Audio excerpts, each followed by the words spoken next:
IBN 7 CSDS के post पोल सर्वे में आपने देखा दिल्ली, पंजाब, हरियाणा, हिमाचल और उत्तराखंड का हाल। और अब बात करेंगे पश्चिम बंगाल की। IBN 7 के लिए CSDS के पोस्ट पोल सर्वे के मुताबिक पश्चिम बंगाल में सत्ताधारी तृणमूल कांग्रेस को सबसे ज्यादा 38% वोट मिल सकते हैं, जबकि वाम खेमे को 24% मत से ही संतोष करना पड़ेगा। इसके अलावा बीजेपी को 15%, यह आंकड़ा देखने लायक है, कांग्रेस को 13% और अन्य को 10% वोट मिलने के आसार हैं। और इन वोटों को अगर हम सीटों में तब्दील करें, जो काम हमारे लिए राजीव कारिंदेकर ने किया है, तो पोस्ट पोल सर्वे के मुताबिक पश्चिम बंगाल में तृणमूल कांग्रेस को 25 से 31 सीटें, कुल मिलाकर 42 सीटें हैं, 25 से 31 सीटें मिल सकती हैं। लेफ्ट फ्रंट को 7 से 11 सीटें, झटका है ये उनके लिए। कांग्रेस 2 से 4 और बीजेपी 1 से 3 सीट मिलने के आसार हैं। 1998 फिर से दोहरा रहा है क्या? बीजेपी की बात करें तो हम पश्चिम बंगाल। और अब बात करेंगे उड़ीसा की। सटा हुआ है पश्चिम बंगाल से। यहां हुए पोस्ट पोल सर्वे में सत्ताधारी बीजू जनता दल को 37% वोट मिलने का अनुमान है और इसके बाद बीजेपी गठजोड़ को 29%। तो यहां पर तगड़ा इजाफा बीजेपी के खाते में। कांग्रेस 24%, तीसरे नंबर पर आ रही है। अब तक कांग्रेस और बीजेडी के बीच वहां पर मुकाबला होता था और अन्य के खाते में 10% वोट मिलने के आसार हैं। और अगर इस वोट प्रतिशत को हम सीटों में तब्दील करें तो बीजेडी को 12 से 16 सीटें मिल सकती हैं। 21 सीटें हैं यहां पर। बीजेपी को 3 से 7, उनके लिए बढ़त है। और कांग्रेस सिमट जाएगी 1 से 3 सीटों के बीच। यह तस्वीर आ रही है उड़ीसा की। और अगर हम असम की बात करें, असम में कांग्रेस गठजोड़ को 40% और बीजेपी को 22% वोट मिलने की संभावना है। इसके अलावा एजीपी को 13%, AIUDF को 11% और अन्य के खाते में 14% वोट मिलते दिख रहे हैं। यानी कि तरुण गोगोई अपना कमाल फिर से दोहराते दिख रहे हैं। संजय और हमारे जो मेहमान हैं, पहले उनका परिचय करा दूं, चर्चा शुरू करेंगे। मेरे सहयोगी संजय पुगलिया, हमारे साथ शैबल गुप्ता जुड़ चुके हैं, जाने माने समाजशास्त्री हैं। हमारे साथ पुरुषोत्तम अग्रवाल साहब लगातार बने हुए हैं। CSDS के संजय कुमार हमारे साथ हैं। वरिष्ठ पत्रकार कुमार केतकर जुड़ चुके हैं हमारे साथ और नीलांजन मुखोपाध्याय पहले से ही हमारे साथ मौजूद हैं। संजय जी, संदीप, अभी चूंकि नीलांजन थोड़ा घूम फिर करके आए हैं इन इलाकों में, बड़ी स्टोरी यह है कि उड़ीसा में बीजेपी कांग्रेस को नीचे करके दूसरे नंबर पर आती हुई दिख रही है इस आंकड़े के हिसाब से। बंगाल में भी कांग्रेस को पीछे करके बीजेपी और ऊपर आती हुई दिख रही है। सीटें कम लेकिन वोट शेयर बहुत ज्यादा। तो यहां पर यह माना जाए कि बीजेपी का फुटप्रिंट बढ़ रहा है, भले ही सीटों में वो कन्वर्ट नहीं हो रहा हो। बीजेपी का फुटप्रिंट नहीं बढ़ रहा है, शायद मोदी का फुटप्रिंट बढ़ रहा है। बीजेपी को हम लोग अगर माने एक तरह से बेसिक बेस वोट था, बहुत अंदर से प्रॉब्लम होने के बावजूद मोदी को फोर्सफुली आरएसएस को एक्सेप्ट करना पड़ा, क्योंकि नीचे से ग्राउंडस्वेल से प्रेशर था। तो जो अभी जो वोट जो आता हुआ दिख रहा है वो सिर्फ बीजेपी का भी कन्वर्ट नहीं हुआ है, वो बेसिकली मोदी के अट्रैक्शन की वजह से आ रहा है। पिछले ब्रेक में जाने के पहले आपने बड़ा वोट छोटा वोट की जिक्र किया था। उड़ीसा के बारे में, वहां असेंबली के भी इलेक्शंस हुए तो हमको देखना पड़ेगा। हो सकता है कि असेंबली में आपको बीजेडी का एक अच्छा खासा मेजॉरिटी आपको देखने को मिले, लेकिन ये जो आंकड़े जो दिखा रहे उड़ीसा के लोकसभा में, ये साफ दिखा रहा है कि शायद उड़ीसा में भारतीय जनता पार्टी बीजेडी का प्रिंसिपल ऑपोजिशन बन के उभरता हुआ आ रहा है। अगर ये आ रहा है और अगर नरेंद्र मोदी को और एलाइज की जरूरत पड़ेगी सरकार के लिए, तो शायद नवीन पटनायक नहीं आएंगे, क्योंकि अल्टीमेट लड़ाई जाके उनकी सीट्स के लिए, पॉलिटिकल टेरिटरी के लिए भारतीय जनता पार्टी नरेंद्र मोदी के नेतृत्व में होगी। संजय, दिलचस्प बात कह रहे हैं नीलांजन। आपके आंकड़े क्या ये चीज दर्शा रहे हैं कि दरअसल एक आम मतदाता इस चीज में फर्क कर रहा है कि मैं विधानसभा के लिए वोट डाल रहा हूं क्योंकि उड़ीसा में कंकरेंट इलेक्शंस हुए, ये वोट मेरा विधानसभा के लिए, इस पार्टी के लिए, और ये वोट किसी और पार्टी के लिए हो सकता है क्योंकि मैं राष्ट्रीय सरकार चुनाव के लिए वोट डाल रहा हूं। बिल्कुल संजय, जो पहली और दूसरी पार्टी बीजेडी और बीजेपी के बीच में जो फासला लोकसभा के लिए जो हमें अभी दिखाई पड़ रहा है वो करीब 8% का है। और अगर यही विधानसभा की जो वहां विधानसभा के वहां चुनाव हो रहे हैं और इसी सवाल पे बीजेडी बहुत बड़ी लीड ले रही है बीजेपी के ऊपर, तो निश्चित रूप से वही मतदाता इस बात में फर्क कर रहा है बिल्कुल कि वो लोकसभा का वोट है या विधानसभा का वोट है। विधानसभा के लिए तो वो ज्यादातर अभी भी बड़ी संख्या में बीजेडी के साथ जा रहे हैं। लोकसभा में भी ऐसा ही हो रहा है, लेकिन फासला दोनों में जो बीजेपी और बीजेडी के बीच में जो फासला, उसका फासला बढ़ जाता है। जी, पुरुषोत्तम जी, इस दो राज्य पे बंगाल जहां पर कि ममता बनर्जी एक मजबूती से उभर के आई, लेफ्ट अभी भी खड़ा नहीं हो पा रहा है, कांग्रेस की तो कोई कहानी वहां है ही नहीं। पहले लगता था कि मोदी जी उनसे कुछ बात कर रहे होंगे, शायद पोस्ट पोल अलायंस के तौर पर हो जाए। एक इकलौती नेता ऐसी है जो किसी भी हालत में चुनाव के बाद नरेंद्र मोदी के साथ नहीं होगी। क्या कांग्रेस के बजाय वो ज्यादा मुख्य विपक्षी वॉइस हो सकती हैं? अब ये तो निर्भर करेगा कि कांग्रेस की नई लोकसभा में स्थिति क्या है और कांग्रेस के नेतृत्व की स्थिति क्या है। देखिए, अगर अपोजिशन की बात करें तो अपोजिशन में संख्या का उतना महत्व नहीं होता आवाज जितना कि आपकी आवाज का, आपके नेतृत्व का। और कांग्रेस की तो समस्या ही इस समय आवाज की समस्या है। कांग्रेस की जो भी बात है उसको आर्टिकुलेट करने वाली आवाज, उसको फोर्सफुली जनता के सामने रखने वाली आवाज मिसिंग है, जो अब इस पोल के जो नतीजे हम लोग देख रहे हैं उसमें भी झलक ही रहा है।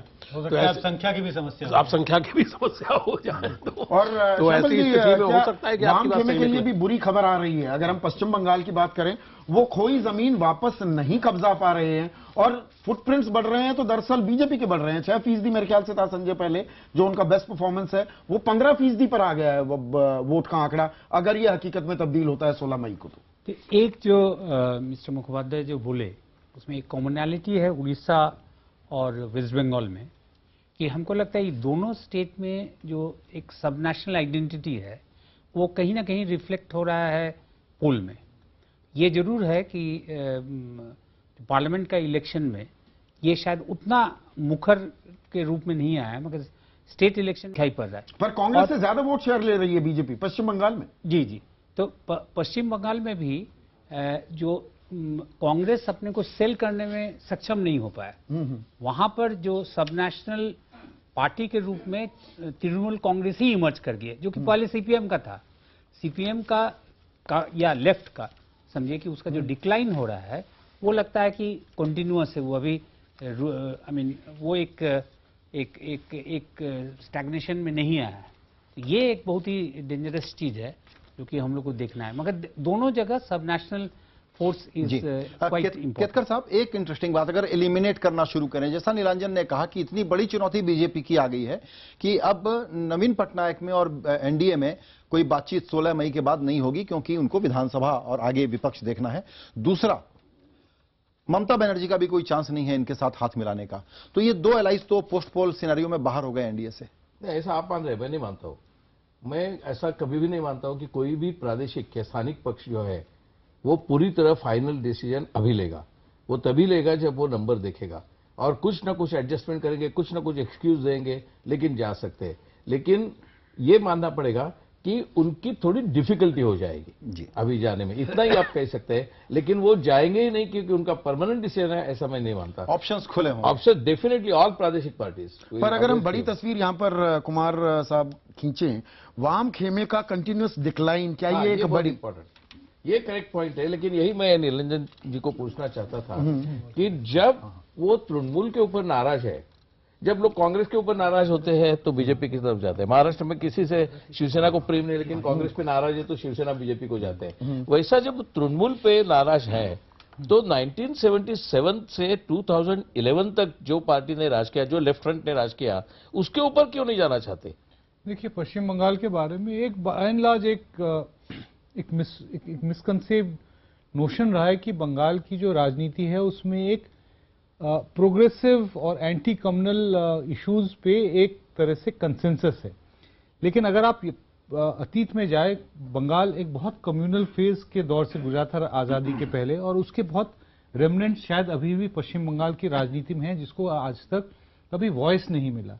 ये जो आखिरी दिनों में जो कैंपेन में जो नरेंद्र मोदी ने जो बांग्लादेशी के मुद्दे पे बहुत एग्रेसिव कैंपेनिंग की, जहां तक ये बोला कि हमारे यहाँ उनकी जगह है, वहां से आने वाले जो दुर्गाष्टमी मनाते हैं लेकिन जो दुर्गाष्टमी नहीं मनाते उनको चले जाना चाहिए। तो ये पूरी तरह से जो पिछले करीब 15-20 सालों से संघ परिवार की जो राजनीति है, जिसमें उन्होंने बांग्लादेश से जो इलीगल इमिग्रेंट्स तथाकथित इलीगल इमिग्रेंट्स के खिलाफ जो कैंपेन किया है, तो उसको जिस तरह से आर्टिकुलेट किया है, उसके लिए शायद बंगाल में एक सपोर्ट बेस है, जिसको आज तक किसी पॉलिटिकल पार्टी ने उसको आर्टिकुलेट नहीं किया। ना वामपंथ ने किया, ना कांग्रेस ने किया, और ना तृणमूल ने किया, क्योंकि वो 27% मुसलमान वोट है बंगाल में। अच्छा, इस चर्चा को नरेंद्र मोदी जी, को नहीं चाहिए। संदीप, आप अपना सवाल पूछें, उसके पहले एक छोटा सा क्लैरिफिकेशन लेना चाहिए आपका। ये हमने अभी बताया दर्शकों को कि 7 मई तक का है, आज का मतदान जो हुआ है वो इसमें इंक्लूडेड नहीं है। आखिरी दौर में जितनी कड़वाहट हुई मोदी और ममता के कैंपेनिंग में, वो एक प्रकार के घबराहट का और एक एक्सट्रीम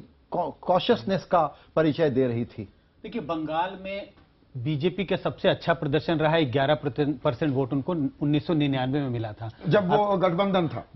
जब हमारा पोस्ट पोल जो हम आंकड़े दर्शकों को दिखा रहे हैं, इसमें 7 मई तक के चुनाव का आकलन है। उसके बेसिस पे हमने ये माना है कि लगभग यही बंगाल में होगा। लेकिन हमें पता है आज 17 सीटों पर बंगाल में चुनाव हुआ है और वो ग्रेटर कैलकाटा 7 मई के पहले जो सीट 7 मई तक वो बीजेपी के स्ट्रॉन्ग एरिया, चिकन नेक बोलते हैं, उन एरिया से आ रहे हैं। अलीपुरद्वार। लेकिन आज जो जिन इलाकों में चुनाव हो रहा है, जो ज्यादा शहरी इलाके, ग्रेटर कैलकाटा, इस इलाके में भी हो सकता है बीजेपी को थोड़ी वोट ज्यादा मिले, तो 15 से शायद वो 16 भी हो जाए, जिसका रिवीजन हम 14 तारीख को दर्शकों को दिखाएंगे। लेकिन बेस्ट केस सिनेरियो संदीप, यहां पर बीजेपी के लिए 3 ही सीट है ना, लगभग ऐसा मुझे लगता है। इसकी मिड पॉइंट को अगर देखें तो लगता है 2 सीटें शायद वो जीत जो बात नीलांजन जी, हिंदुत्व का परिणाम है या विकास का परिणाम नहीं, है? मैं ये जो बात कर रहे हैं उससे लगता है हिंदुत्व का परिणाम है। नहीं, मैं नीलांजन जी के साथ जाऊंगा। शायद ये बीजेपी का वोट नहीं, ये तो बिल्कुल मोदी का वोट है। मतलब हिंदुत्व का वोट है, एग्रेसिव मैं हिंदुत्व नहीं का वोट मानता है। कि ये हिंदुत्व का वोट है। मोदी को वोट देने वाले हिंदुत्व का वोट है, ऐसा नहीं है। नहीं, पर जो कम्युनल अंडरटोन्स की बात कर रहे थे कि बंगाल के समाज में रही है और उसी का शायद कहीं फायदा मिलता दिख रहा है, जो फुटप्रिंट्स बढ़ रहे हैं बीजेपी के, जो बात नीलांजन कह रहे थे शैबल, पर पलट तस्वीर हमें असम में क्यों देखने को मिलती है? तरुण गोगोई 4 बार मुख्यमंत्री हैं वहां पर और 40% से ज्यादा वोट बैंक अभी भी जस का तस बचा हुआ है। ये कैसे, ये फर्क कैसे? दोनों इलाके सटे हुए और मुद्दे वही है। नहीं, वेस्ट बंगाल में जो पोस्ट इंडिपेंडेंस पीरियड में जो इमर्ज किया था सिचुएशन, उसमें लेफ्ट मूवमेंट बहुत पावरफुल मूवमेंट था, जो कि रिफ्यूजी प्रॉब्लम को कोऑप्ट कर लिया था। सीपीएम या ओल्ड सीपीआई का जो बेस था वो रिफ्यूजीज के बीच में था। मगर अभी जो आइडियोलॉजिकल वॉइड जो हुआ है बंगाल में, जिसमें कि लेफ्ट को काफी नेगेटिव ढंग से देखा जा रहा है, इस आइडियोलॉजिकल वॉइड में जिस ढंग से तृणमूल कांग्रेस घुसी है, उसी ढंग से बीजेपी भी काफी इनरोड्स बना है। जो अभी संजय जी ने कहा कि इसके पहले जो 11% था और इस बार शायद 15-16% है, दिस अ ड्रामेटिक डेवलपमेंट। और बंगाल में एक कहीं ना कहीं लेफ्ट मूवमेंट और कई तरह का मूवमेंट होने के बावजूद भी वहां जो सोशल मूवमेंट था उसका जड़ बहुत ही प्लेबियन नहीं था जी, वो केवल भद्रलोक में सीमित था। इसलिए जो सबटेरियन लेवल में जो कम्युनल एक फीलिंग था, हो सकता है कि ये शायद उभर रहा है। अच्छा, एक जो कि बात देखना और मैं पड़ेगा। पूछना चाहूंगा पुरुषोत्तम जी, आप इसका जवाब दें कि ममता बनर्जी ने टाइमली ये तय कर लिया कि कांग्रेस के साथ नहीं रहना है, घाटे का सौदा है। और बीच में उनके फैसलों के कारण हम लोग कह रहे थे कि ममता कैसे चला रही है बंगाल को पता नहीं, लेकिन उनकी लोकप्रियता इंटैक्ट है। उन्होंने राजनीतिक दूरदर्शिता दिखाई कांग्रेस को त्याग करके। देखिए, असल में ममता की लोकप्रियता का एक बहुत बड़ा पहलू है। हम लोग ये बात करते हैं कि बंगाल में 27% मुस्लिम वोटर है। सच्चर कमेटी की रिपोर्ट याद कीजिए। लेफ्ट की सारी लिप सर्विस, सारा रेटोरिक कम्युनलिज्म के ऊपर, माइनॉरिटीज का सवाल, गुजरात में ये हालत है माइनॉरिटीज की, फलानी जगह ये हालत है माइनॉरिटीज की। सच्चर कमेटी, जो कि राइट ओरिएंटेड कमेटी नहीं थी, उसमें ज्यादातर उसी तरह के लोग थे। मालूम पड़ा कि पश्चिम बंगाल वो स्टेट है जहां मुसलमानों की हालत सबसे ज्यादा खराब है। ऐसी स्थिति में अगर आप पश्चिम बंगाल में मुसलमान वोटर हैं तो आप लेफ्ट की तरफ वापस क्यों जाएंगे? अगर आप कांग्रेस से परेशान है तो टीएमसी की ओर जाएंगे, टीएमसी से परेशान है तो कांग्रेस की ओर जाएंगे। एक बात। दूसरी बात, जहां तक पश्चिम बंगाल के वर्तमान भद्रलोक की मानसिक संरचना का सवाल है, मैं उसे कम्युनलिज्म कहूं या ना कहूं, ये एक एकेडमिक बहस का विषय हो सकता है, लेकिन उसमें मुस्लिम के प्रति संदेह की बहुत गहरी पैठ है। और मोदी ने इस चुनाव अभियान में उसका बहुत सूझबूझ के साथ उपयोग किया है। और इस बात को ममता बनर्जी अपने ढंग से समझ रही है। ममता की समस्या यह है कि वो 27% वोट के साथ खिलवाड़ नहीं कर सकती, इसलिए वो किसी सूरत में मोदी के साथ नहीं जाएंगे। तो क्या एक और बड़ी तस्वीर, कुमार, इससे पहले कि हम झारखंड की तस्वीर पेश करें, पूरब में कमल खिलता दिख रहा है क्या? एग्जिट पोल से तो दिख रहा है, लेकिन ये कितना है और कितने कमल बीच में ही टूट जाएंगे मुझे मालूम नहीं। लेकिन अभी एग्जिट पोल की तरफ देखेंगे तो जरूर दुखता है। लेकिन मुझे ये समझ में अभी भी नहीं आया है पुरुषोत्तम जी की बात सुनने के बाद भी कि आप जब कम्युनलिज्म की बात मोदी के हिसाब से करते हैं तो वो हिंदुत्व की बात है। आप भले उसको बीजेपी ने हिंदुत्व की बात है, हाँ हिंदुत्व की बात है वो। और मुझे ये नहीं समझ आया अभी तक, वही मैं निरंजन जी को पूछ रहा था कि जहां 1977 से 2011 तक लेफ्ट का राज रहा, तब हिंदुत्व इतना गहरा हुआ अभी भी है? छोटा सा एक कमेंट। लेफ्ट शायद उतनी ज्यादा आइडियोलॉजिकली सरकार और समाज को नहीं चलाया जिस तरह से उनको चलाना चाहिए था। दूसरी बात ये जो आपने कहा कि पूरब में क्या कमल खिल रहा है। 91 में पहली बार कर्नाटका में दक्षिण में भारतीय जनता पार्टी बगैर किसी अलायंस से सीट जीती थी। मेरे ख्याल से 2014 में पूरब में बगैर किसी अलायंस के शायद भारतीय जनता पार्टी अपना खाता